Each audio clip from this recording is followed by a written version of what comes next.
বিশ্বনবী একদিন ফজরের সালাত শেষে লুকিয়ে লুকিয়ে মক্কার সবচেয়ে বড় বক্সার চিনেন তো, তিনি মক্কার সবচেয়ে বড় বক্সার রুকানার কাছে চলে গেল। যে বলল, রুকানা আসলিম তাসলাম, ইসলাম মানো শান্তিতে থাকবা, দুনিয়ায়ও থাকবা আখিরাতেও থাকবা। সুবহানাল্লাহ পড়েন।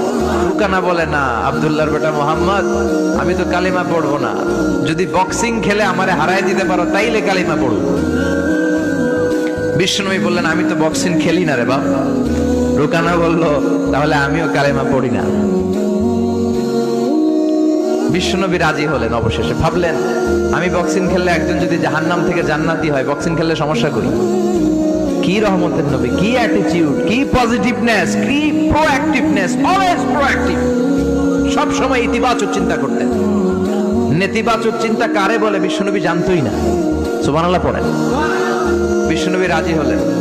এবার বক্সিং খেলার পালা। রুকানা হাফ প্যান্ট পরে গায়ের মধ্যে জাইতুনের তেল মেখে এভাবে লাফাচ্ছে। আপনারা রেসলিং খেলা দেখছেন? তেল মেখে পজিশন নেয় মারার জন্য প্রতিপক্ষকে। তো বিশ্বনবী তার পজিশন নেয় না, বিশ্বনবী দাঁড়িয়ে আছে। রুকানা বলল, মোহাম্মদ, আমি লাফাচ্ছি, তুমি লাফাও না কেন? তুমিও লাফাও। বিশ্বনবী বললেন, না আমি লাফাই না, কারণ আমি সেলাইবিহীন লুঙ্গি পরি। সেলাই ছাড়া লুঙ্গি পরে যদি কেউ লাফায়, বাতাসে সতর খুলে যাওয়ার সম্ভাবনা আছে না নাই? কি লাজুক নবী ছিলেন, কেউ বিশ্বনবীর লজ্জাস্থান জীবনেও দেখে নাই। এবার মারামারির পালা। রুকানা বলে, মোহাম্মদ তুমি মারো। বিশ্বনবী বললেন, তুই মার, কারণ আমি মারলে ওই মায়ের হজম করার ক্ষমতা তোর নাই। বিশ্বনবীর এক হাতে জান্নাতি 40 জনের শক্তি ঢুকায় দিছে কে? তো বিশ্বনবী মাইর দিলে এটাও হজম করতে পারবে? কথা কর, পারবে না। এখন রুকানাও মারে না, বিশ্বনবীও মারে না, খেলাও শুরু হয় না। এখন বিশ্বনবীও মারে না, রুকানাও মারে না, খেলাও শুরু হয় না। এখন রুকানা বলে, মোহাম্মদ তুমি মারো।